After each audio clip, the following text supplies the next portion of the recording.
beautiful recorder slide flute. Yeah, did a slide flute. Did a slide Faith of the Heart there. Yeah, slide flute solo. Slide flute slow-lo, you say. A slow-lo now. Solo. No, it was a slow solo, so it's a slow-lo. Yeah, slow-lo. Slow-lo. That's Han Slow-lo. Yeah, Han Slow-lo. That's my porn name. Hand Slow-lo. A very special Han Solo. Very. He's Han Slow-lo. I see what you mean. Special. Yeah. Like this podcast is special. Welcome. This is Soy Trek. I'm Comrade Britain, and I'm Cumrag Pat. Cumrag Pat. That's a good thing to be. Yeah. Yeah. What's worse things? The boys down in the club call me. Because I'm extra absorbent. Down at the bathhouse, they call me Spongy for the same reason. They're like, where did it go? Went into my pores. Yeah. a very thick pores and just. Yeah, and I don't moisturize much, so, yeah. It just like kind of seeps in and moisturizes my skin. Mm-hmm. Just skin all dry and papery until it gets that nice load. Nice rope busted all on it. Yeah, right. Yeah. Fucking shoot me full of ropes like we're at a Spider-Man convention, baby. Hells yeah. Hell yeah. You ever jerk off to like porn with like superheroes or anything in it? I don't think so, no. Mm-hmm. I'm sure that has to be like a genre. It is. It's like cosplay type stuff. Yeah. Really never jerked off to like zombie porn or black metal porn or any of the weird niche stuff. What do you jerk off to? Porn. That's so boring. That's so vanilla. Porn. Like, what if I went through your porn search history? What would I find? Lots of people hugging. Oh, yeah. Right. Just like you're just a video. Warm embraces, friends forever. Like not being alone. That's like all that's in your search history in Pornhub. Yeah, Pornhub. Family says we love you. We're proud of you, son. Yeah. Dad says I'm proud of you, son. You're like I'm gonna find out what Pat cranks it to. You just see that and get really sad. And just drop it. You're like, never mind. Open the gun drawer and just stare at it. Maybe today. Dom Daddy says I love you, son. So we're here to talk about a TNG episode today, eh? Oh, yeah. Yeah, but before that, let's talk about our Patreon. The Patreon! So we got a Patreon at patreon.com/dumbidiotbs. That's patreon.com/dumbidiotbs. What can you get there? All kinds of stuff. For as little as free, that's right, you can sign up for free. Mm-hmm. But we prefer you do at least $2 a month, just to help us out with our equipment and fucking hosting fees and the actual time we spend making this fucking podcast. Yeah. It's nice to we appreciate it. We appreciate you for signing up. We love it. Yeah. We love seeing our beautiful faces smiling. Yep. But anyway, so it's a little for free is $2 a month, whatever you can afford, Yeah. You can sign up and you get our episodes as soon as I'm done making them. You get extra episodes. You get episodes of my other podcast, Prison Breakdown. You get the entire back catalog of Getting Head, a Bucket Cast, over 100 episodes of that. Damn. My music podcast from a while ago. Yeah. What else we got? We got fucking golly. Oh, yeah, you can also recommend episodes for us to watch and vote on them. Yeah, was Borg voted on episode? It was a voted on episode. That was the highest voted thing this week. Hell yeah. So that's what we gonna be watching. Nice. For as little as $5.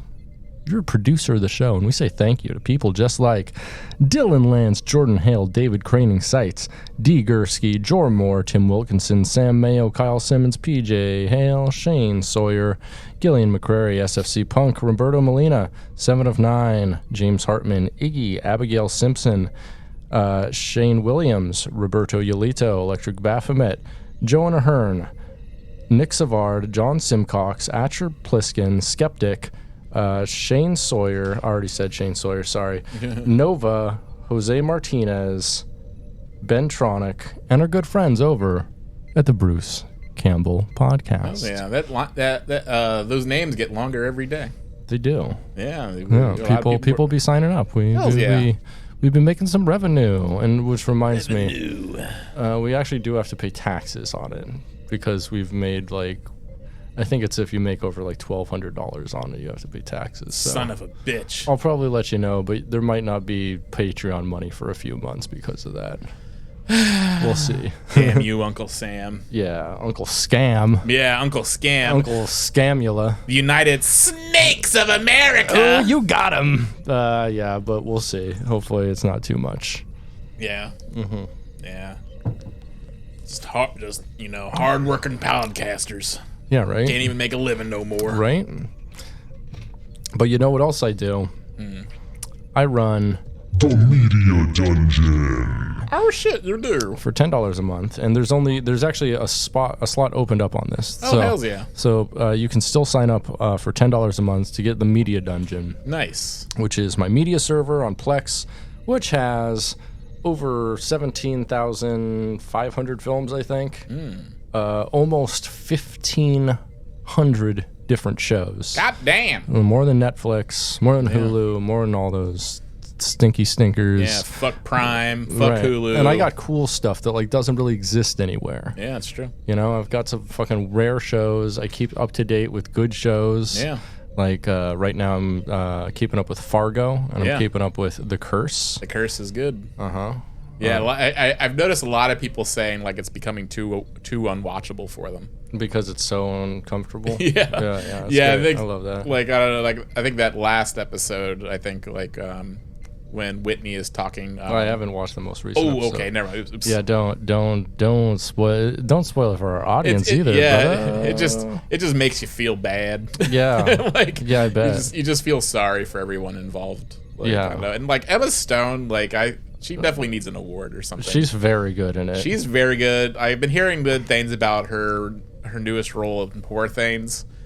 She's been really convincing me. She's top notch. Favorite. The Favorite was a movie I really liked. Haven't watched that one yet. It's really good, really good. That's another Yorgos blah blah blah blah movie because she's in his current film right now, Poor Things. Oh, right. Which is kind of like a sci-fi kind of Frankenstein type film. Okay, yeah, I haven't seen that yet. I'm probably gonna go watch it this week. Yeah, I've been meaning to watch it too. I haven't had any time, but I want to see that. I also want to see the Iron Claw. The Iron Claw looks really good. I just watched that last week. Oh, how was it? It was pretty good. I gave it, I think, 3.5 stars on Letterboxd. Oh, sweet. It's it's a good film. I was probably overcritical of it as a wrestling fan, someone who kind of knows the story because they changed some things around and twisted a few things. And also Zac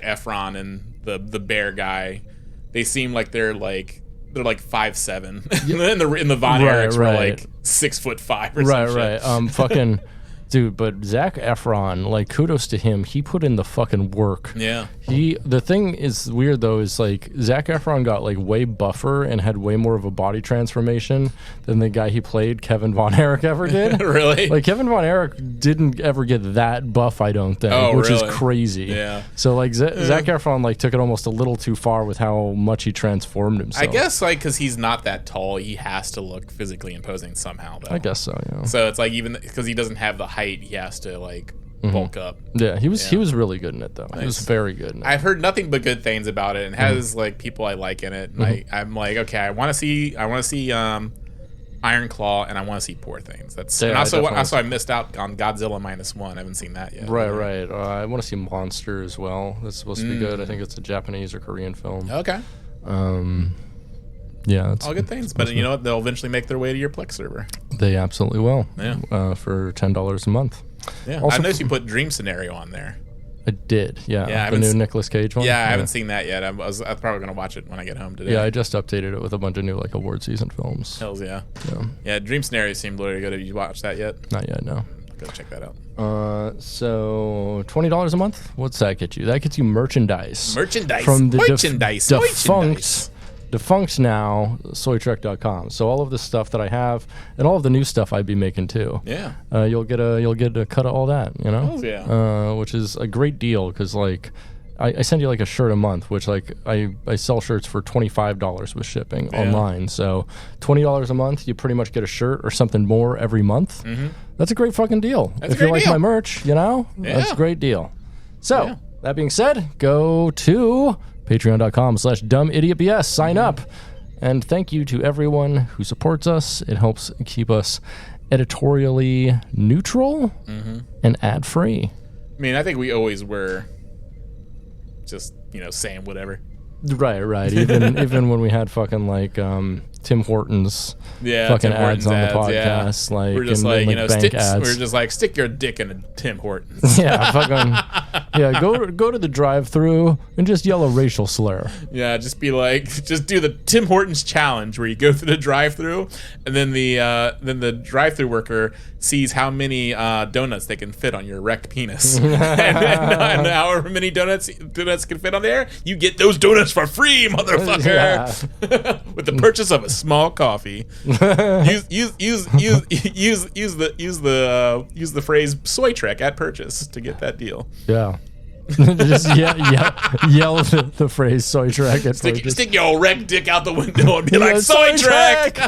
And then they're compelled to put donuts on your erect penis. Right. However many fit on there, you get for free. And they'll bring the party lights, the red and blue party lights that show up behind you. Yeah. But you have to purchase a small coffee. All right, you have to purchase a small coffee. Right. Say soy trek at purchase, and then however many however many donuts you get is up to you and your genetic gifts. Right, or if you've had any implants. If you had any implants, you can wear a strap. I hear that works. Right. Yeah, it's kind of like 7-Eleven had that. Fill whatever cup you want with slushy and you get it for free. Right. It's kind of like, so you can have a packer, and just go and right, and you can wear a big ass one. You get like 12 ass donuts for fucking 12 ass donuts. 12 ass donuts. 12 ass donuts, baby. Eat them off that strap. Donuts only gotta be like what, like an inch and a quarter piece. You got a fucking 18-inch dong. You take it home a dozen box, baby. You gotta go a baker's dozen. Yeah. Eat it off like a corn on the cob. You and your family eating a dick full of donuts. Daddy, you're home. Did you bring the donut dick? Yes, son, I got the strap. We're going to eat well tonight. We're going to eat well tonight. This is our Sunday tradition. Thank you, Soy Trek. Use code SOYTREK at Meanwhile, purchase. he's just rocking back and forth in prison, muttering to himself, "Thank you, Soy Trek. Thank you, Soy Trek. Thank you, Soy Trek." Man arrested after flashing dildo at Tim Hortons patron. Tim Hortons employee. Yelling Soy Trek. Yelling Soy Trek. What is this mysterious Soy Trek?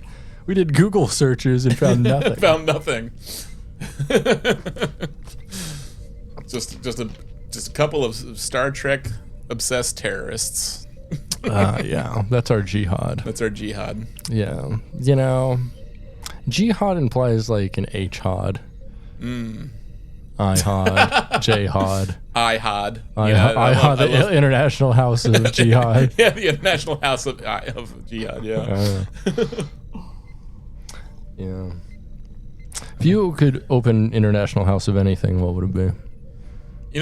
This morning I woke up and I had a really bad craving for waffles. International House of Waffles. Yeah, I don't know. For some reason, I really want a waffle. I was just like, fuck, I need... It's hard to find a vegan waffle. Yeah. I mean, I got to go to Wayward. Wayward's so far. Yeah. But maybe I'll do that tomorrow. Like Gayward. Yeah, it is. A lot of gay people eat there. Cool. One time I went there and there was a couple wearing Andrew Yang shirts. And I was like, losers! Yeah. I would have been like, Yang Gang, math! Yeah. What's up, math? Fucking Yang Gang nerds. That dude dropped off. There's no forward party anymore. No, after he got his shit pushed in by fucking Eric Adams, like, how do you recover from that? God, well, that was embarrassing, honestly. Like, it was funny watching him show up to things, you know, be like, hello, fellow New Yorkers. And hello, fellow human beings. And everyone being like, you fucking suck, dude. Like, he released a video of him going into a bodega and being like, yeah, I'm just hanging out in the bodega I always go to. Going to pick up some bodega bananas. Yeah. Just came off very embarrassing. Very, I am human. Very, I am human. Look at me do human New York things. Yeah. It's pretty cool. Pretty cool guy. Pretty cool guy. Love people in VC. Everyone I've met in VC is a very cool dude. Very cool dude. 100% cool. Nothing wrong with them. Yeah, there's a lot of VC people around Seattle, and they're all fucking bonkers, fucking burner dickheads. Yeah, it's true. I mean, we do have, like, the big burner. Yeah, we do. We got a big the burner folk life. That's not like Burning Man at all. Yeah, but you know, burning adjacent. Nah, not really. I mean, some burners go there and stuff, but it's like, I don't know. We've got other festivals around here, like Massive and Rainbow Gathering. Oh yeah, and shit like that are a lot more like, you know, the idea of what Burning Man is, kind of, and kind of the setup and how, like, cities build around that, because folk life is just in a city, you know, it's just always at the Seattle center. We need more Juggalo gatherings than Rainbow gatherings. Fucking A, right, brother? We need to do a quarterly Juggalo gathering, I'd say. Yeah, we need more Juggalos. And Juggalettes, yes. And Jugga-they-thems. Jugga-they-thems. Juggalex. Juggalex. Yeah, I identify as Juggalex. Thank you. Yeah. Oh yeah, Latinx, Juggalex. Juggalex. Juggalex. Yeah. Juggalex. Yeah. Juggalette, Juggalo, Juggalex, Juggablow. Jugga-sex. Jugga-sex, that's what I'm saying. That's probably what they call it, and they probably go woot woot when they come. How many kids do you think out there are named like Violent J and Shaggy? Do you think like... I think yeah, Shaggy and Jay definitely, but I don't think anyone named their kid Violent J and Shaggy Too Dope. You know, I'm sure that Shaggy is definitely a thing. Maybe like J Violet or J Shaggy or like Shaggy J. Or it's a girl, Viola J. Oh, I like that actually. Violet J. Yeah, Violet J, yeah. I'm Violet J. God, yeah, Violent J baby names. See if that thing. How about Violent J and Silent Bob? That'd be cool, right? That'd be pretty. It would just be like two fat dudes smoking a bunch of weed. I mean, I guess like... I guess Kevin Smith isn't really fat anymore. I guess Violent J's has a son named JJ. Okay. Violent JJ? Yeah. Violent James? I get... Well, JJ the jet plane? JJ the jet plane. Joseph JJ. Joseph JJ. So JJ Joseph Jr. Joseph Jr. Yeah. Okay. Interesting. Yeah, if you have a baby named after Violent J or Shaggy Too Dope, let us know. Yeah, or if you know someone with a baby named after any Juggalo, really. Yeah. Could be Twisted. Could be... I don't know the other ones. Yeah, what were the other ones? There was a couple. There was Twisted, I know. Yeah, there's a bunch of Juggalos. I mean, right now, like, Violent J is on tour with two other guys, and they're, like, Three-Headed Hydra or something they called themselves. Oh, really? I haven't heard of this. Yeah, like, Shaggy Too Dope, I guess, had surgery. Like, he's kind of in poor health, and he was going to split from the roads. Yeah, I follow him on Instagram, and he just seems like he just hangs out at pools and... Yeah, and hangs out with his kids and stuff. Yeah. He seems pretty wholesome, actually. Yeah. I mean, there have to be, like, in their late 50s at this point, so... Yeah. The guys in fucking... Over the past few years in interviews and stuff, like, they have, like, said some remarkably, like, nice things. And, like wise things, too. It's really strange. It's really strange to, like, see them get older and, like, become, like, kind of enlightened human beings where they used to be, like, kind of pieces of shit. Yeah. I mean, they've apologized for being homophobic and transphobic and stuff, which is, like... more than a lot of like others. Well, I think one of them has a kid who's a furry. Yeah, Violent J has a kid that's a furry. Yeah. And they go to furry things with them, and they go to furry suits. And Violent J has said like his comments in the past, he realized that he was like the kind of people that they hate, and so it's just like So it's like he did an improvement. He did. We love to see an improvement. He did a growth. Indeed. Which you wouldn't expect an insane clown to do. You really wouldn't. You feel like if a clown has mental illness, they're kind of going to be stuck in their patterns kind of forever. But he broke the pattern. Speaking of insane clowns breaking patterns, guess what we watched today? Borg. Episode of Star Trek: The Next Generation. He does kind of look like a mime. Yeah, and he does do some miming in this for sure. Yeah. This episode was from the 5th season, the 23rd episode, and it aired on May 11th, 1992 for the first time in syndication. Nice. It is the 122nd episode of TNG and the 230th episode of Star Trek released in all. It is written by Renee Echevarria, who is an absolute powerhouse. We talked about them recently when talking about Past Tense because he co-wrote Part 2. Oh, yeah. He also wrote 18 episodes of TNG, including True Q, Inheritance, Lower Decks, and Firstborn. Oh, wow. And 23 episodes of DS9, including Behind Enemy Lines, Statistical Probabilities, and he also co-wrote Trials and Tribulations with Ronald D. Moore. Oh, wow.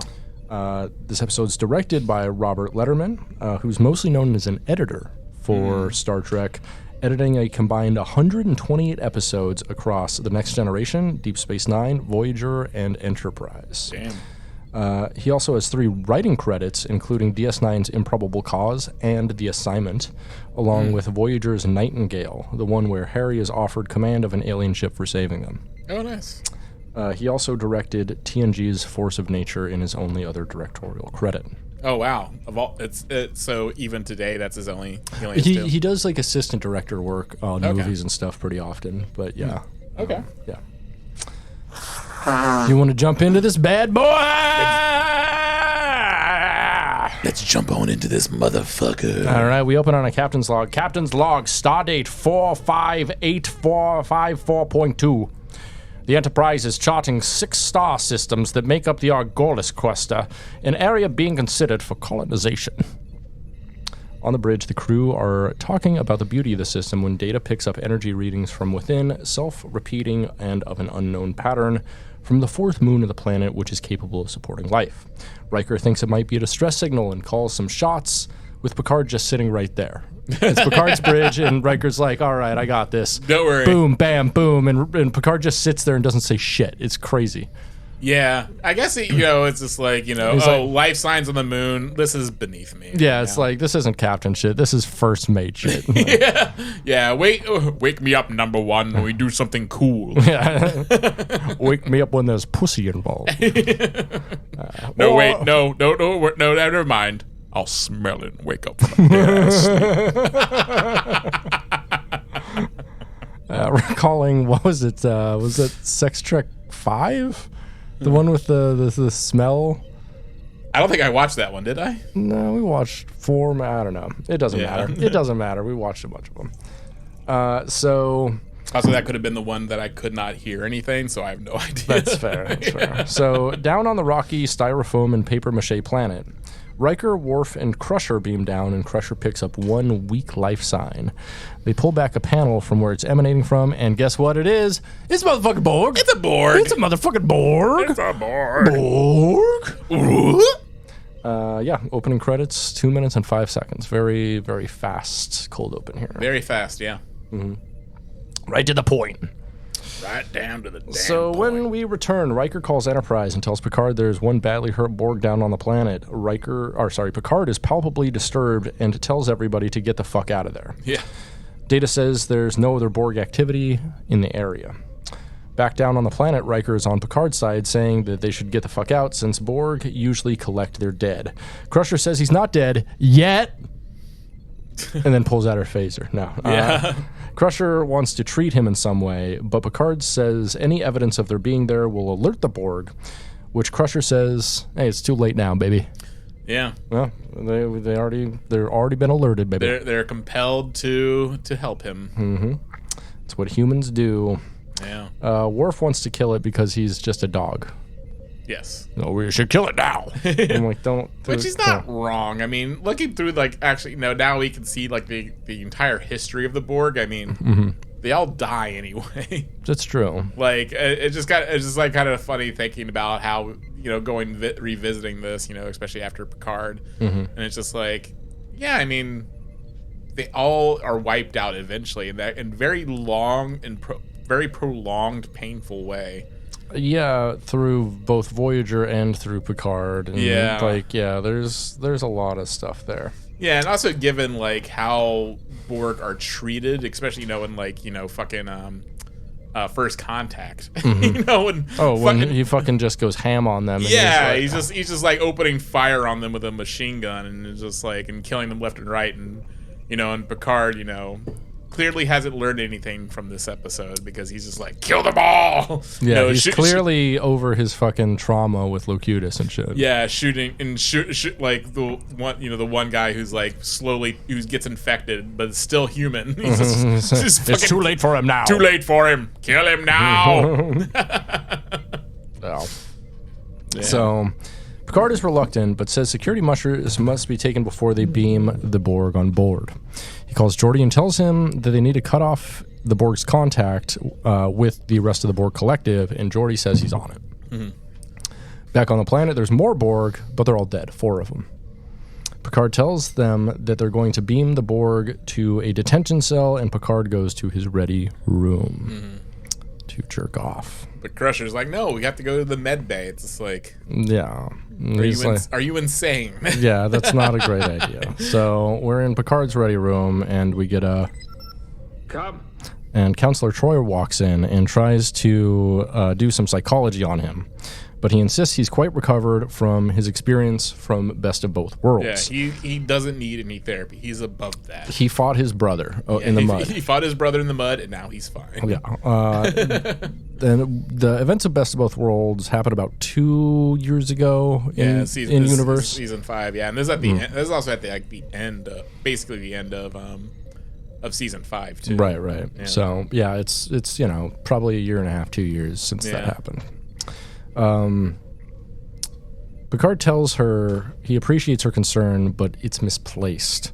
Doing a very I need my pain kind of Kirk maneuver here. Yeah, I wouldn't say it's misplaced. Like, she's literally doing her job. Her fucking job. That she never seems to really do. She seems to be more of a diplomatic counselor. Yeah. And yeah, it's like, you think, like, as, she sits at the left hand of Picard on the ship, on the bridge, It's just like, that's so she can use her right hand to J-O-M. Yeah, for a J-O. Yeah. For J-O time. But like she said, but clearly she has like a level of high importance on the ship, and that is to look after the mental health of everyone, especially the captain. Right. And it's just like, and seeing him come in direct confrontation with like the thing that's caused him such horrible trauma, like, as you said, like 2 years ago, like feels like a very within her realm as in her she's supposed to do on the ship. I wouldn't want to go back to commanding a ship like months after I was just like,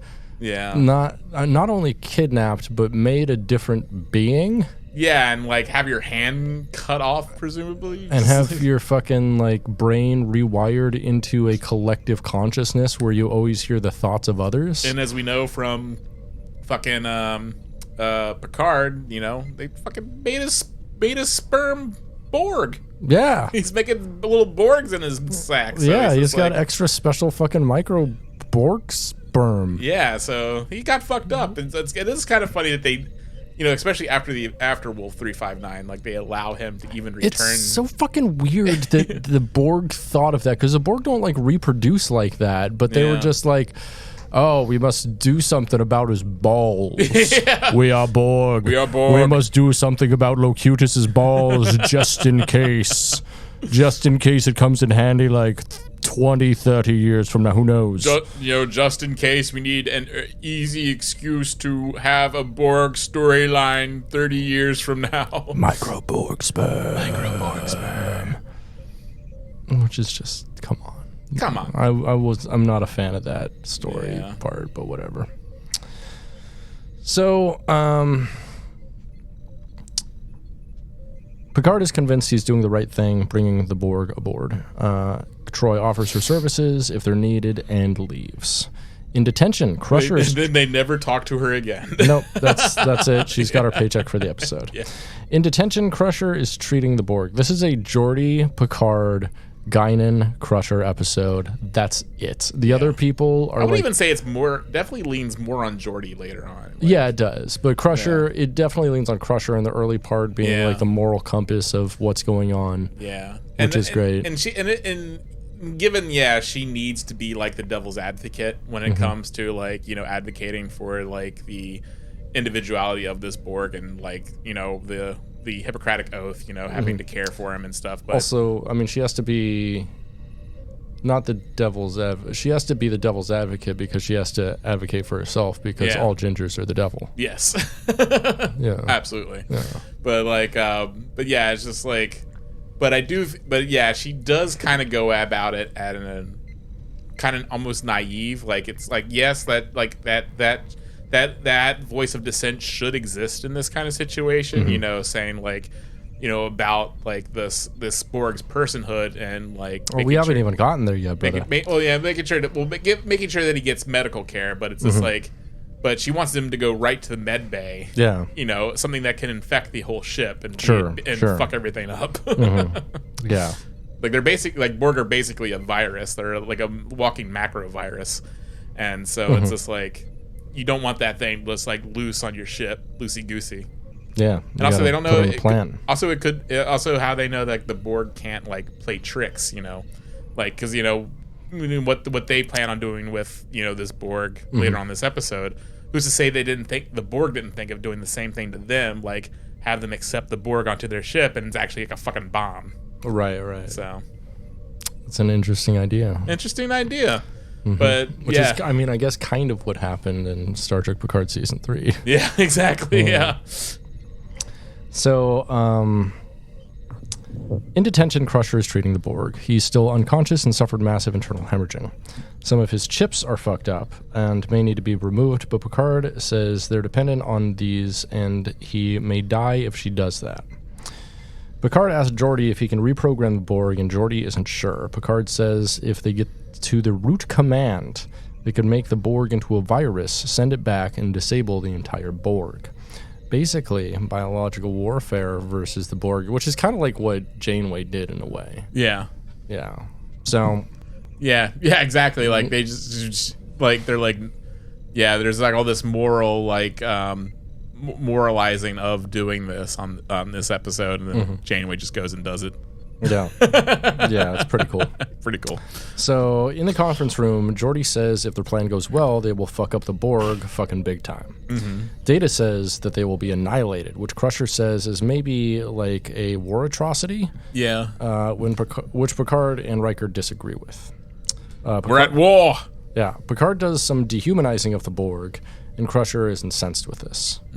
I'm actually pretty much with Crusher up to this point on this one. Like, it's her opinion isn't like war based or anything, but like, I don't know, using something as a weapon, like an individual being, is kind of like, I think, morally wrong. Yeah, it's like ethically not okay. Yeah, you're turning this guy into an unwilling suicide bomber, basically. Yeah, and he was a person before the Borg, and he can maybe be deprogrammed. We don't know that much. Fucking Picard was deprogrammed. Yeah, Picard was deprogrammed. That's the thing that everyone isn't talking about, is like everyone's just like, oh, well, they're gone forever. When Picard was deprogrammed. Yeah. They figured it out. Yeah. Just fine. And they don't seem to be like, oh, let's just give him the same surgery that I had, And at no point they're like that. They're just like, no, that only captains can afford that. Only captains can get that. Only plot central people can have that done. This man is a guest star. Like, he does not get that treatment. Maybe Luxwana. Maybe Luxwana. She is a returning guest star. She's safe if she were ever to be assimilated. Roloran? No, that bitch is dead. Like, but yeah, at no point they're like, okay, well, deborg him. Wow. You know, they don't do that at all, which is just kind of funny. It's interesting. And yeah, I mean, they give him a choice, which is really funny to me. So Crusher says when she looks at her patient, she sees a hurt boy and not a vessel for some kind of instrument of destruction. Picard says they're faced with an enemy they cannot negotiate with, and until that changes, they have to do what they must to survive. Picard then gets the call. The Borg has awakened. Over in the detention, the Borg is doing some miming and doesn't understand that he's been cut off from the collective. Yeah. He feels alone. Crusher says he must be hungry, but they still need energy, and he doesn't have it. It would be funny if even though he doesn't eat food. Yeah. Yeah, it'd be funny if they just gave him a ham sandwich. It's like stuff that you get when you're in central in holding. Fucking lockup. Yeah.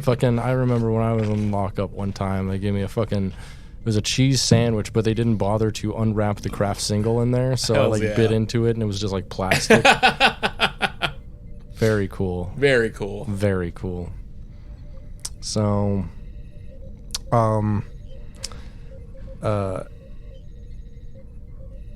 Picard says to arrange a feeding, like a fucking electrical outlet, basically, to be retrofitted so he can plug his USB arm thing into it. Yeah. Crusher says he looks scared. So there's a lot of good music going on here too. Yeah. Some good Dennis McCarthy music, very sweeping, very emotional. So over in Sword Ops, Guinan and Picard are fencing, and he's kicking her ass. She says he's much better at it than her, and she understands there's a Borg on board. She asks if that's wise, and she does not understand the decision. Picard explains the humanitarian reasons, and Guinan says they're going to come after them. They fence again, and Guinan gets a cramp, but it's a ruse, and Guinan gets a touch. She says that Picard felt sorry for her, and look what it got him. Interesting lesson, Interesting Guinan. lesson.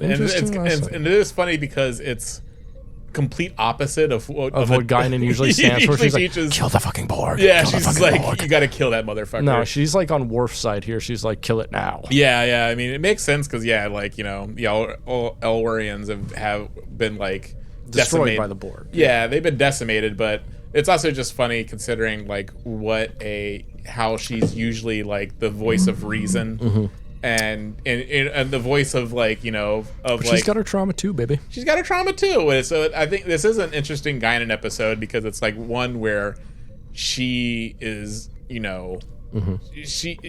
like this is personally affecting her. Where typically she seems like above it. She seems like she's wise, she's quiet, she listens because Orions they listen. Yeah, and that's what they're best at. That's what they're best at. So she's usually the shoulder to the person who's usually but she got an opinion here. She's got an opinion here. She got a fucking opinion. She wants to say something. So, back in detention, Worf and Geordi enter to connect the power conduit to feed the Borg. They step in gingerly, and the Borg doesn't do anything. The Borg begins to walk over, but doesn't really do anything again. He announces himself as Borg and tells them the resistance is futile and they will be assimilated. He also says that they must return to the collective. He asks if he has any means of identification, and the Borg says he is third of 5, which is a pretty sick name. Yeah. 3 of 5. Or third of 5. Geordi tells him how to feed and says, "You're welcome," and then they leave. The Borg connects himself to the conduit and feeds. He asks why Geordi did this and says that Geordi is not Borg, but he will be assimilated. Yeah. Geordi says, "That's gratitude for you," and they walk away. Later, Geordi is saying he thinks 3 of 5 understands cooperation, and Crusher says he's like a rat in a cage. Like, despite all my rage, I'm still just a Borg in a cage. Oh, damn. It's a Borg in a cage. Yeah, Borg in a cage, yeah. Geordi says he needs to test him, and Crusher says it's to participate in his own genocide. Damn. God damn. Damn, girl, you spicy. I do like this, how Geordi is. He he's known for, befriending Data.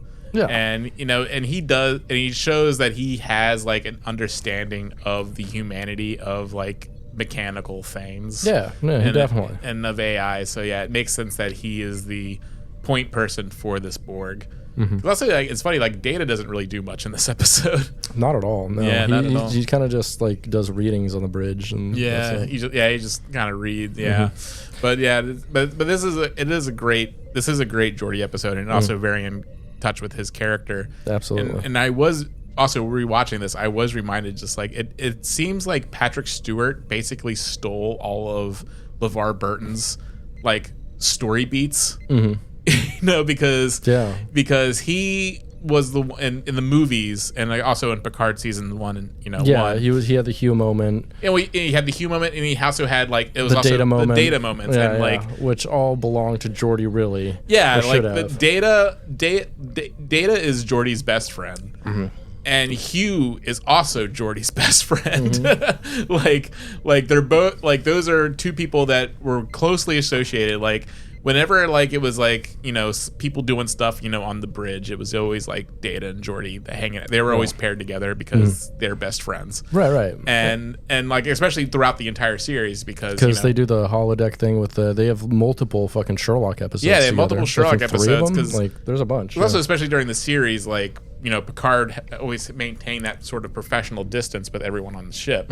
But since like Data and Geordi are basically, except when him and Riker go and gangbang minuet. Yeah, except gang. He's allowed a occasional gangbang with one of his jazz subordinates. Club gangbangs. Jazz club gangbangs. Team building exercise number 1. That's in the sort of gray area of Starfleet, leisure time, but like. But since Geordi, it's more of a brown area when when Picard get involved. You know what I mean? The difficult brown. But like since Geordi and Data are basically the same rank, they're able to have more like more personal chat with each other. So like they were able to like explore topics with each other about humanity and stuff. So sure. And then and then of course like he has these moments with Hugh as well, but and the movies in Picard, like all of those are given to Picard, like he did those things, so kind of sucks. It sucks. Like it should have been Geordi doing all that stuff. Yeah, but so anyway, Geordi calls the transporter room and beams the Borg into a little test chamber. The Borg feeds and introduces himself to Crusher as 3 of 5. He wonders what the doctor is, and she explains. Which I didn't get why he didn't know what a doctor is. I mean, I guess, because he says, like, later in the episode that, like, the wounded are reabsorbed and replaced. But also he says that they absorb the knowledge of all the other species that they assimilate. True. So that knowledge has to be, a knowledge of what a doctor is, has to be in someone they assimilated.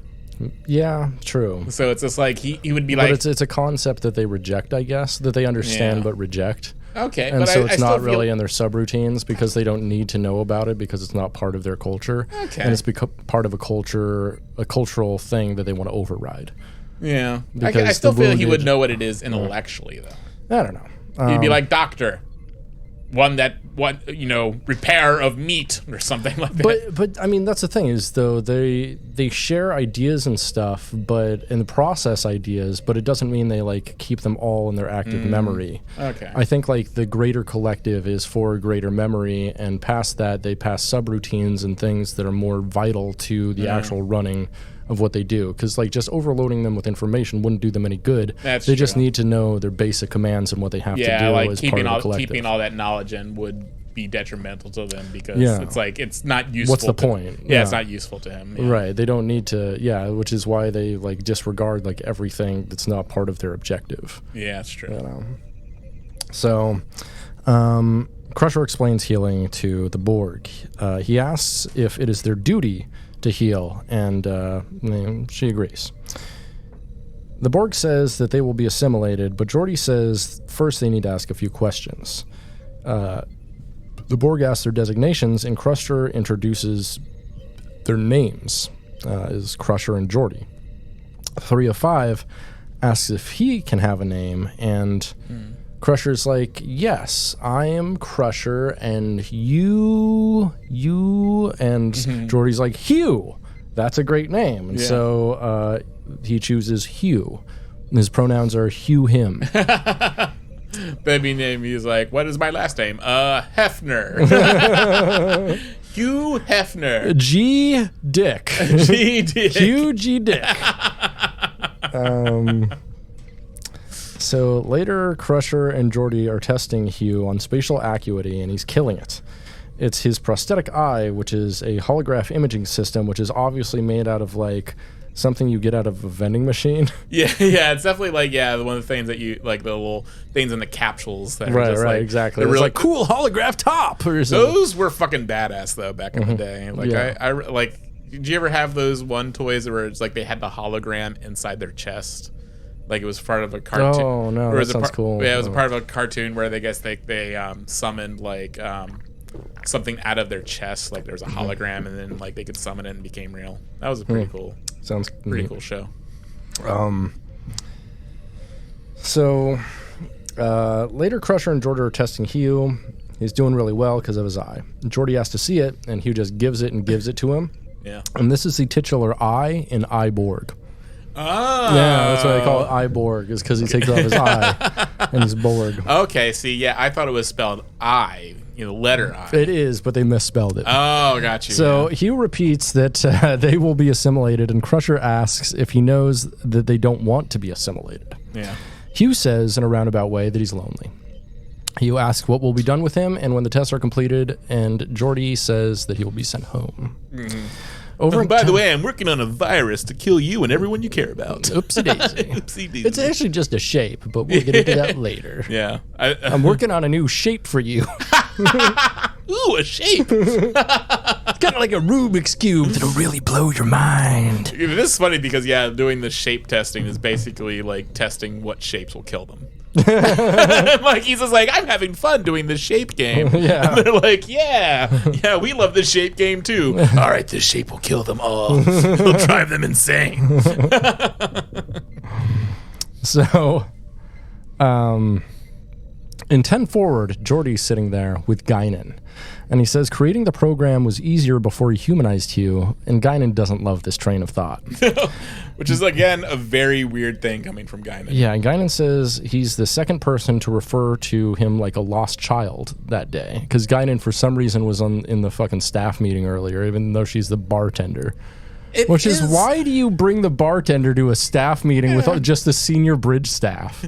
Like, by the way, bring the bartender. Bring the bartender. We're gonna need drinks. But it is very interesting that they hate the Borg individuals themselves. Like they don't see the Borg as a whole being like the problem. Right. Like they don't see like that these people are being used against their will. They're right, not, right. Like, They're tools they're of tools. the Borg. They're tools of just the Borg. like Locutus was. Yes. Which is why they wanted to save Locutus, and they're like, it's worth our efforts to do this. Yeah. Like Hugh is a victim. He is not a willing participant of the Borg. Yeah, he is a lost boy. Like, he is a lost if you boy. look at like fucking, look at fucking 7 of 9's recovery. Yeah. Like, come on. Yeah, like look at Hugh. Look at the entire trajectory of Hugh. It's like it's just like they. I mean, yes, like treat him with a level of caution because he is dangerous as he is, like, especially when they picked him up. But it's just like, but he is very much as just a victim as everyone else. Like it's just weird that being like when they question his humanity, it's just like he was human at some point. Yeah, but Guinan, or a human race. Guinan does kind of address this, and she says, even though he may be like a little lost boy, his big brothers are coming looking for him. Their dicks are hard and dripping. Oh, yeah. BigBrotherGangbang.com. That's probably a site. I'm sorry if I just... Yeah, I guess you're welcome, free advertisement. So, Geordi's kind of miffed at Guinan and dares Guinan to go talk to Hugh, but she says she wouldn't have anything to say. And Geordi's like, yeah, well, maybe you should just listen. That is what you do best, isn't it? And I'm like, dude, what the fuck, dude? That was... Geordi getting that rare, banger, He's Dude, he just fucking dunked on her so hard. She just fumbled the ball, broke her ankle, and he dunked on her. It was so fucking hard, brother. I know. It's like, Guinan's usually the one doing like the profound dunks on people's like. I know, just like on their logic and shit. And they're just like, fucking Renee Chavarrio writing this episode. He's like, maybe the black woman's dumb idiot in this one. Like, come on, man. Maybe Geordi's gonna get one over on her in this time. It's okay though, because he's black too. Yeah, but Geordi got to do a logic bomb on her, which is great. It is great. Yeah, but ultimately the one who was right all along. Crusher. Yeah, Crusher. Got to give it up to Crusher. Listen to women. Yeah, listen to women. Especially when they're doctors. But I mean, like she taking him straight to med bay though. I mean, that wasn't. It should have been with restraints, or like fucking like secure a bay in med bay. That would have made sense. That would have been fine. They can do that. They can do that. Yeah, we know they can. So. Yeah. On the bridge, they've picked up a vessel on long-range scanners headed towards them. It's a cube, a Borg cube, small, tiny Borg cube, though. Yeah. The scout ship similar to the one that crashed. Data says the star's radiation will shield them from their sensors and they'll remain undetected for 31 hours. Commercial break. Back in detention, Guinan is there to talk with Hugh, which is like, security, who is it? It's the bartender. Let her in. Let her talk to the prisoner. It is funny. Yeah, they're just letting anybody in. Yeah. No, she apparently has like top secret clearance. She's just allowed anywhere she wants to be. I mean, Guinan is like more than just a bartender, though. But she is also officially just the bartender. Yeah.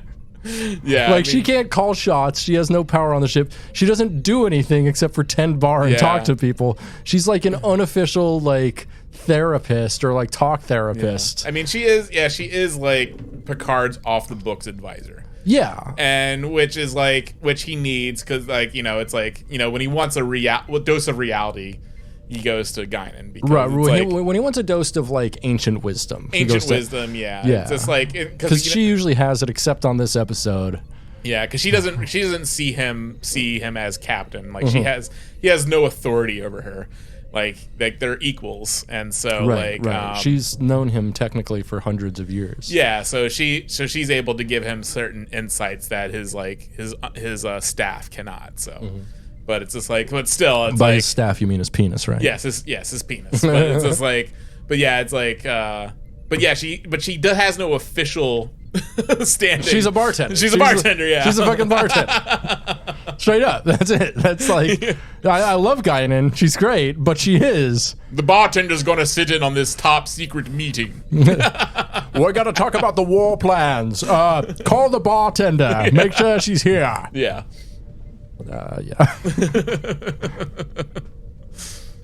So time to put her in a black shirt and do some black ops shit on this planet.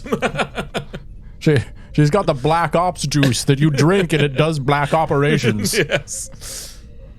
So Guinan's there to talk to Hugh, and she asks if she's going to be assimilated. He wonders if that's what she wants. Which confuses her, confounds her. Hugh seems to be having a crisis of consciousness. And she tells how some of her people survived the Borg, but they are now scattered throughout the home. He understands that she is lonely because of this. And Guinan finally seems to understand Hugh. Next we see Geordi scanning Hugh, and Hugh keeps asking him why, like a child. He's like, why? Why? To everything that Geordi says. Hugh says the way that they study species as the Borg is by assimilating them. Geordi says that's not what people do and explains individual will. Mm-hmm. He says losing individuality would be worse than dying, which kind of shocks Hugh. Hugh asks if he's ever lonely, and Geordi says he is, but that's why people have friends, and he explains friendship, which is really like... I love that they use him for lessons like this because he's so good at it, especially being on Reading Rainbow and shit. Oh, yeah. Like, LeVar Burton is just so good at being wholesome as fuck. I don't like it when they make Geordi a creepy dude, which they do several times. They do. Those are, like, really, like, any episode, like, you know, especially with Geordi and Data, that really has Geordi explore like humanity and non-human things, because like you know Geordi kind of like identifies, you know, with machinery and stuff. He's disabled, which is awesome. He's like a great representation for people of like a strong disabled character. Yeah, like, and so he sort of feels like outcasted, and so he's able to like really like he's able to see Data fully as he is. The other people, like I think I just read a TNG book called Ghost Ship, and that's a really good book, but it like. Riker is like a complete asshole in it, and he is a complete prick to both Geordi and Data, really? to the point where Data actually like questions his personhood. No shit. and feels that he pulls some Measure of a Man shit on him, but in reverse. Some Bruce Maddox shit. He makes Data question his existence. Oh wow. And causes Data to basically sacrifice himself. But there are scenes where it's like lots of good scenes like or passages between Geordi and just Geordi like internally just like contemplating the humanity of Data and just how he's able to perceive Data in this completely other way. It's a really good book in some ways, but kind of bad in some ways. Like I don't know, Riker's portrayed as a complete prick. But, I don't like that. Riker's a cool dude. Yeah, Riker's a cool dude, but he's always chill. And that he fucks with Geordi too. Well, maybe Geordi like cock blocks him right before the book starts. And Riker's like, that motherfucker, I could have 4 pussies at once. Well, it's supposed to be like a season 1 type book, so he's just like because it's when Geordi's still like at helm. Right, and he's just like, Geordi, why aren't you using your special eyes to see something? And, yikes. And it's not a good portrayal of Riker. Yeah. Right. Yikes. Why aren't you using your special eyes? Why aren't you using your special eyes? So Hugh asks if friendship is like Geordi and Hugh, and this really fucking got me in the feels. Yeah. It was a really beautiful scene. Really loved this. Was. So later, Geordi and Data are talking with Picard about how uploading a paradoxical shape to Hugh will completely fry the Borg. Before he goes, Geordi tells Picard that he's having second thoughts about doing this, as he and Hugh have become friends. Yeah, it is funny, like he is developing this deep friendship with Hugh, at the same time creating this nefarious shape. Yeah. It's just like he's just like, all right, well, so the Borg are going to see this shape, and it's going to slowly make them all insane. Yeah, this is like a movie where like Mengele is just friends with like a little Jewish boy for some reason. Mengele and me. We're going to do some tests to make your eyes blue. You are my bestest friend. You are my bestest friend. Oh no, I got to send him to the gas chamber. Like, yeah, it is Mengele and me type of shit. But yeah. It is funny that he is able to go through and create this shape at the same time, but I feel like at some point he would feel like some reservation about completing the project. So Picard suggests that Geordi unattach himself from the Borg. Yeah. Stop making this thing that's basically like a raid trap for ants. That's basically what it is. It's like the raid thing where it's just like the ants go in there, they bring the poison back to their colony, and it all kills them. Hell yeah. Yeah. So next, Picard's in his quarters, and Guinan comes in and tries to persuade him, and he also has a sick robe too. Really love his look here. Oh yeah, he does. Yeah, he's getting real comfy, cozy with it. Oh, he is. He's in comfy, cozy mode, just drinking his tea in his robe. So Guinan tries to persuade him not to use the invasive program, the shape.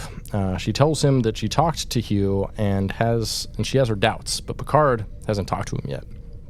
She calls him a person, and he yells that Hugh is not a person. It's a Borg. And he does, I mean, this is some capital A acting fucking Jean-Luc Picard. He's not a person, damn it! Yeah. And it's like, he's fucking yelling and shit and spitting. He'd be like that wild pussy, baby. Yeah, it is interesting. Like, is he talking about himself here too? Because he was a Borg. He just went through the same shit, dude. Like, it's like you're denying him humanity is also denying yourself at this point, which is maybe part of the whole thing, is because he sees that part of himself as like invalid, and like something he wants to destroy, even though it is like instrumental in helping them understand the Borg. Yes, it is. Yeah, and also him manipulating them too. And, yeah. So, Guinan says he should look at Hugh in the eye before he uses him as a weapon. And Picard says he will not alter his plans. Guinan says he still needs to talk to Hugh if he wants to have a clear conscience.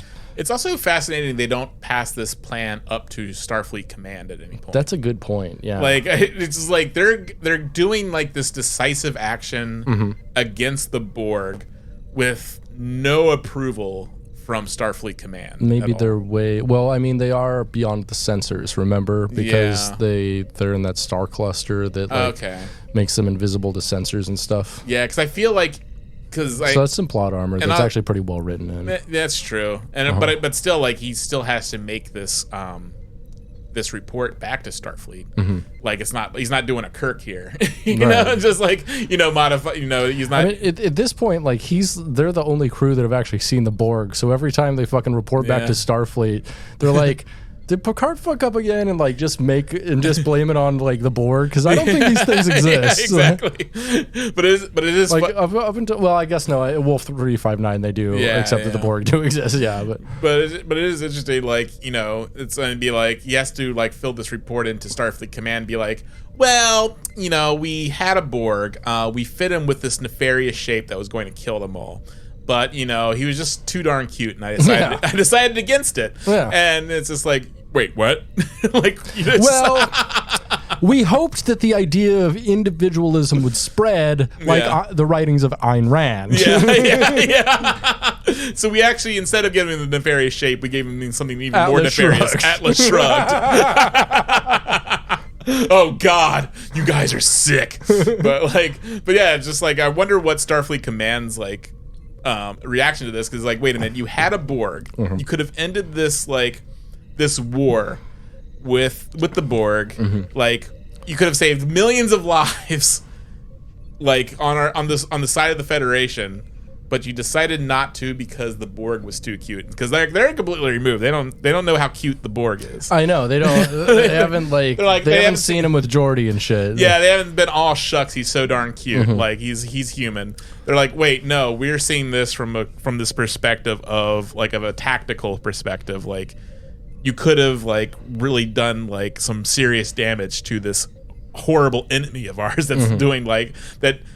That killed a whole shit ton of people at Wolf 359. You decided against it because you thought he was too cute. Yeah. But, but we never get to see that reaction, though. But this is very self-contained, so maybe Picard never filed that report.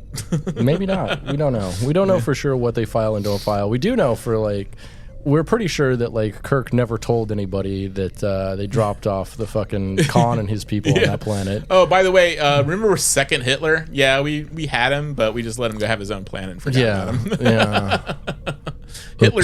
Hitler 2 is just out there somewhere, but oopsie. Oops.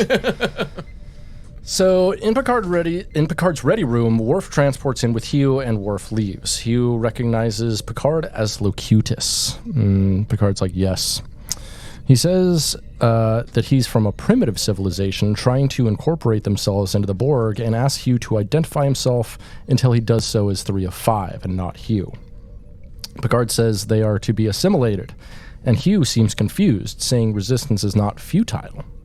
Geordi doesn't want to be assimilated. Yeah, Hugh says Geordi would rather die than be assimilated. Yeah. And he says he doesn't want him to die. He tells Picard he will not assist in the assimilation, and he insists that he is, in fact, Hugh. And Picard finally gets it. Really great scene here, too. Yeah, really good. Yeah, he's like, oh, damn it, he is cute. Yeah, I forget the name of the guy, but the guy who plays Hugh in this is really good. Josh DeMarco or John DeMarco? That sounds right. Yeah. So in the conference room, Picard admits that Hugh is, in fact, an individual. He admits to weaponize Hugh would bring them to the level of the Borg. Riker suggests they return him to the crash site and erase his memory, which Crusher doesn't love since he'd lose any sense of individuality that he's gained. Picard wonders if sending him back might infect the Borg with a sense of individuality. Just like Ayn Rand. Crusher asks, what if he doesn't want to go back, and nobody thought of that yet. Picard and Geordi enter detention to ask Hugh if he wants to go back or not, which is crazy that they give him a choice. But Hugh says his will is irrelevant and all Borg will be returned to the collective. Yeah, I mean, it's just like they never like bothered to ask like Locutus if you wanted to go back. Like, Locutus, do you want to go back or you want to stay here with us? Locutus wants to go back. You know? It's just like, I'm always coming there. I'm always coming. Yes. It's so hard all the time. Now I can't get it. I can't get it up in this universe with a waterfall. Yeah, it's like they clearly like deborged Picard, but like deborging him was never an option. No. Which is like a thing. They like, ask him if he wants asylum, but at the same time, he was like, I don't know, he was more of a prisoner of war because they like kidnapped him directly. We don't know what happened with Hugh and his race necessarily. Yeah, they could have gone willingly. Who knows? There's probably like civilizations that go willingly with a Borg. Yeah, probably. I don't know. Maybe. Yeah. Why not? Let's imagine that exists. So,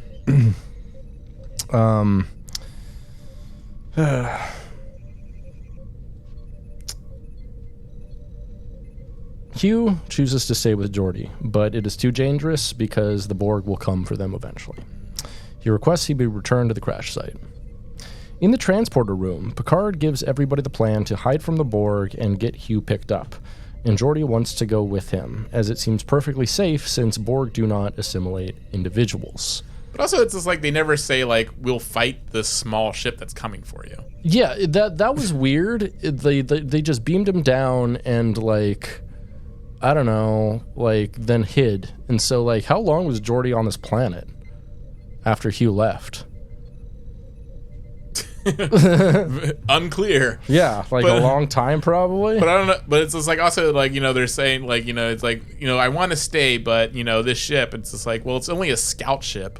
Yeah. Like at this point, like the Federation. But the thing is, if they blew it up, then the Borg Collective would be alerted and send something bigger, which they don't want them coming closer into their space. All right. Especially since they know that the Borg at this point want to fucking assimilate humans. But they also like there's this consideration never was raised for Locutus. Like they weren't like true. They weren't like, oh, it's either gonna bring everybody for Locutus, like, and they didn't. Like, you know, it's that'd be great if they just weaponized Locutus and sent him back. Yeah. Yeah, they gave him the shape.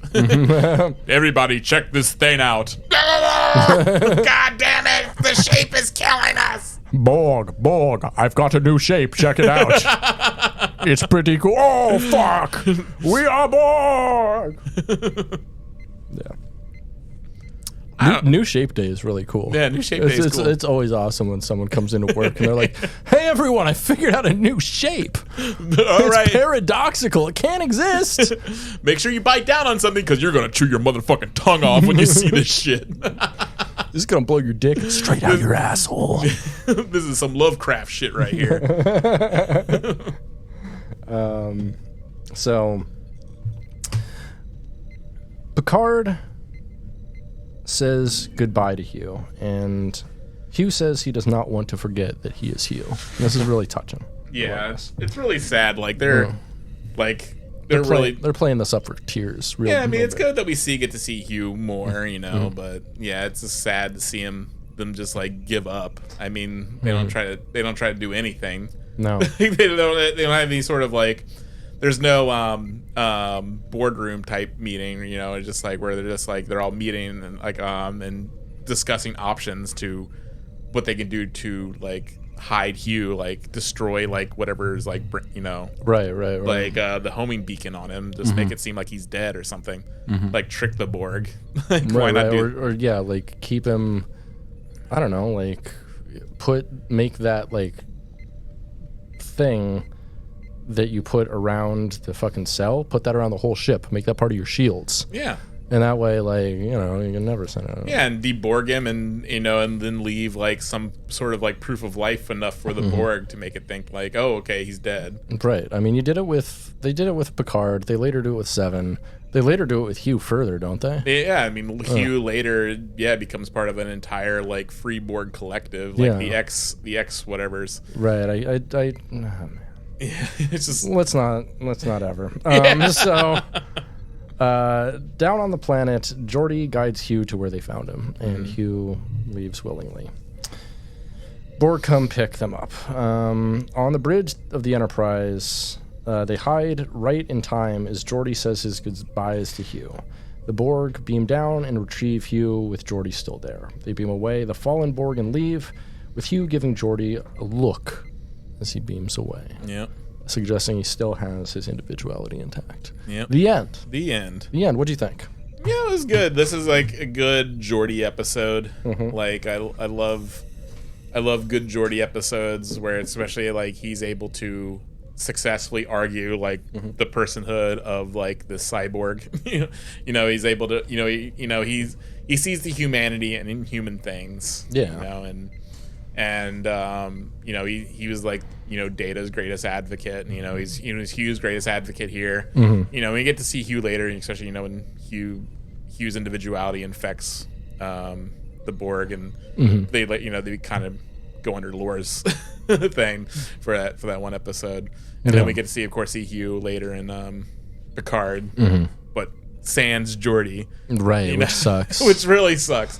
Like if you're gonna bring Hugh back, it has to be a Geordi episode. Yeah, it's interesting that it's not interesting. It makes sense why they went for like 7 of 9, because they're like, who gives us ratings? Yeah. But it's just like, and Geordi was not in Picard season 1 at all. Not at all. No. Yeah, so it's just it feels like something they should have saved for LeVar Burton's return. Like, you'd think it should have been, because instead they needed those member berries, but they only got like partial rotted member berries instead of like the full member berries. Because Hugh sees Picard and reacts like Picard was his friend, and it definitely feels like Patrick Stewart stole LeVar Burton's storylines a bit, a little bit, and because those had meat on them, those had like the humanity meat. Yeah, they had that reading rainbow wholesomeness up on them. Yeah, and Patrick Stewart stole that for himself. Right, because he's like, I need to be the heart of the show, and he wasn't the heart, the brawn of the show, and it's like, and the moral center of the show. He should be the brain and the moral center of the show. Yeah, and he was throughout the show. Like, except in this episode where he's wrong most of the time. Wrong. Yeah, we're all wrong. Yeah, but he's like. He's real wrong. His shit ain't even on the board. Yeah, usually he's like the logic, space lawyer, moral center, like the maker of hard decisions. Like, he wasn't the like ooey gooey, like I'm going to be your best friend. No guy. So, but he could tell Patrick Stewart wanted that for himself. Sure. He wants to be like the Hollywood star, so he wants all of the emotions to be felt about him and stuff, and like. That's not the kind of actor and person he is. No, and that's why this episode did make me think back to Picard season 3, and I realized like they did completely cut out Picard from all of the Data scenes. Basically, like those were given back to Geordi. Yeah. Like it was Geordi and Data paired up yet again, which I think which was great, which was correct, and that worked because that's what it was. Yeah, they had that one really good scene with Data and Geordi, and a couple bad ones, like when he first the fucking I'm Lore, I'm Data, I am Lore again, and that shit was so fucking. And people were like, "Oh my god, he was just like 3 characters in 60 seconds." I'm like, yeah, and it was bad. Yeah, like don't fucking applaud him. You just. Putting up the scene is not making him look better. Like I'm Teddy Roosevelt. I'm Jackie Chan. Just saying something like that. That would be great if he just started getting into like racist impersonations, and then just like really obscure stuff. Like it's like I'm Uncle Joey. It's just like just doing stupid shit. But I was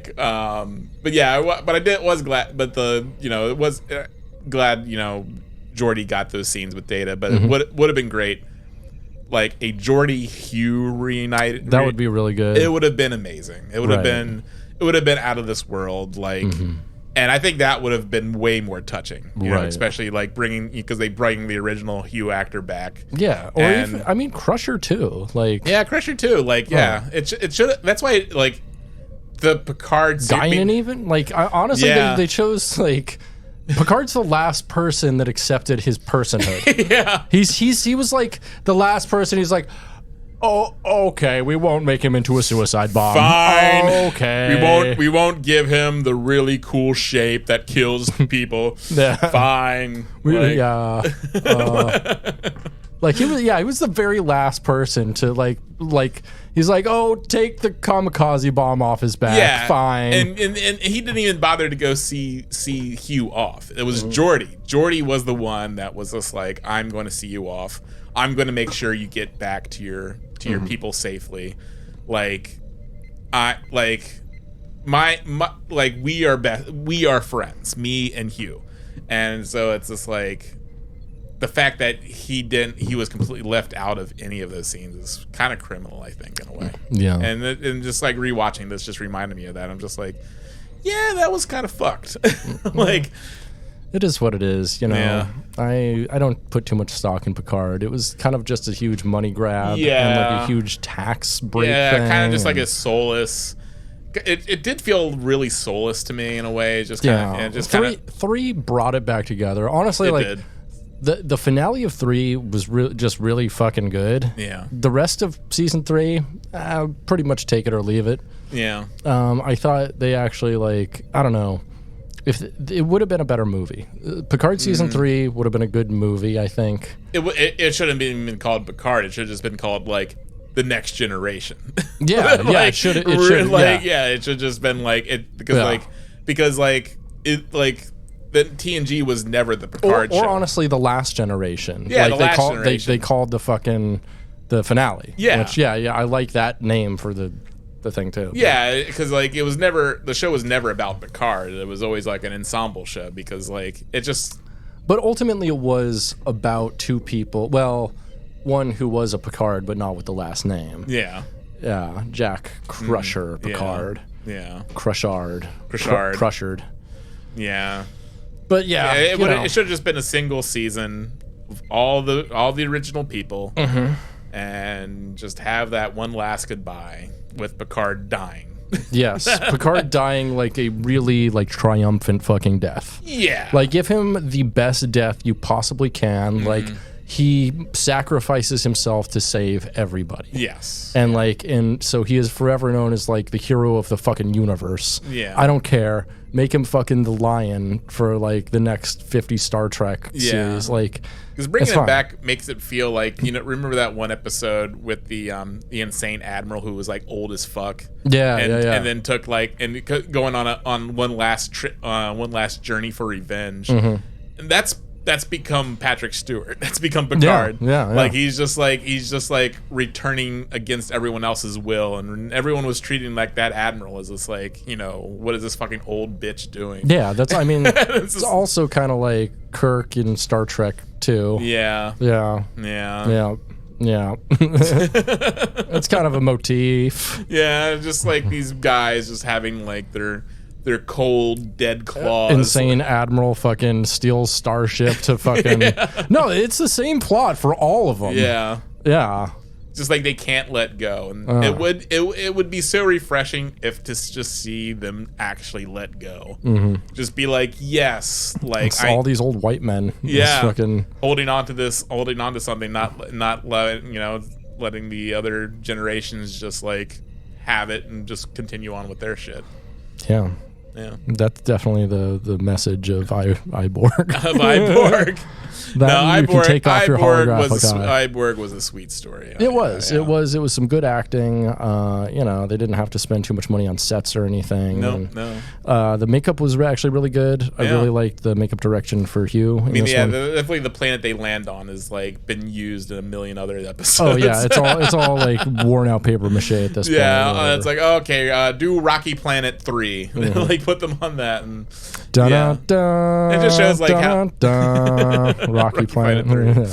But it just shows how I feel when they had to be economical, they had to work within constraints. Yeah, that's when the good episode. That's when the good writing happens. Yeah, because it's okay, well, we can't do any cool special effects, so cut that scene. Just make the good. We're gonna only be left with really good dialogue. Yeah, we're gonna be really good dialogue, good human moments, some existential questions about existence. And we're gonna add that shit in there. Mind-blowing shapes, baby. Mind-blowing shapes. We got shapes. We got a new shape. We got a new motherfucking shape. And it's just like that's what they come up with, and it's just like it's so fucking good. Yeah, it's so fucking good. Instead, in Picard season 3, we got like Borg being sucked out into space and all dying and shit. It's just like, come on, man. Yeah, we know Borg can exist in the vacuum of space. We've seen fucking First Contact. We know better. Yeah, we got special effects and just evil, soulless stuff. Yep. Yep. But I love this episode. Yeah, this episode rocks. Yeah. Yeah, I love it. Like, should give it a good like 8 out of 10. Yeah, absolutely. I think it's like, especially since like Hugh does become a returning character later on, know. And yeah, this is I should mention this is episode 1 out of 6 in the Hugh plot arc. Yes. It just kind of goes over Picard mostly. Yeah, he mostly continued because I think he only has one other episode in TNG, right? Yeah. Yeah. So yeah, it's just like or was that a 2-parter? I can't remember. But yeah, like the Hugh story is good. Yes. Yeah, I mean, except for the Picard episode. Yeah, absolutely. Yeah. But I would watch this one again. Like, yeah, it's a good story. It's one of the best Geordi episodes. Yeah, absolutely. Yeah, one where he's not being a sex pest. Right. Not fucking doing weird shit on the holodeck. Yeah, he's not being a sex pest. He's just being like good Geordi. Mm-hmm. Oh, I guess he's in 3 episodes of TNG. Yeah, I think he's also in Descent part. Yeah, it's a part. Yeah, 1 and 2. It's a 2-part. Yeah, and then 3 episodes of Picard. Yep. Mm-hmm. Yep. You got anything else to say about this motherfucker? Nope, just go watch it if you haven't seen it before. Yeah, highly recommended. It rocks. Yeah. Great episode. Good acting. Yeah, and then go see the Guinan's wrong for some reason. Yeah, and then she's right. Yeah. Guinan a rare instance of Guinan being wrong. I mean, it's a pretty rare instance of like just like one crew member being right all along, and then everyone finding that point of view out. Yeah. Unless it's like something crazy's infected the ship or whatever. So it's nice to see. Yeah. It's like Guinan's usually always right. No matter what, but in this one, it's Crusher. You gotta listen to our women. Yeah, and Geordi's right. Although I guess a woman, fucking Guinan, wanted to kill Hugh. Yeah, pretty much. So maybe don't listen to our women. Yeah. So don't listen to women. Listen to them sometimes. Listen to them when they're right. Listen to them when they're right. Listen to them when they're right. Ooh, but what if? But then again, Guinan's right from her own perspective. Yeah, but she's also wrong. Well, yeah. I mean, I guess in life we have to watch the episode fully before we understand the full context. So make sure to watch the full episode of Life. Yes. Before you comment on anything that a woman says. Let actions play out. So then use a time machine, go back in time, and have the right opinion all along. Yeah. So I guess what I'm saying is, if you don't have a time machine, stop second guessing women's opinions. Yes. Oh. Yeah. I think that's the lesson here. Just go by whatever the last woman said. Yeah. Yeah. As long as she's right. Yep. Ooh, again. God damn it.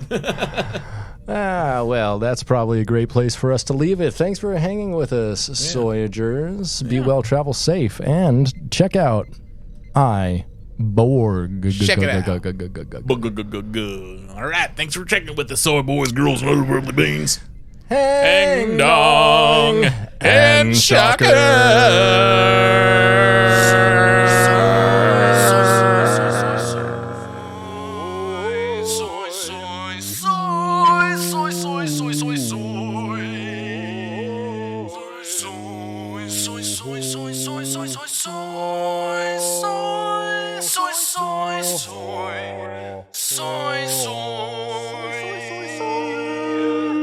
Going going back to the radio. Everybody's going back, everybody's going back to the radio times.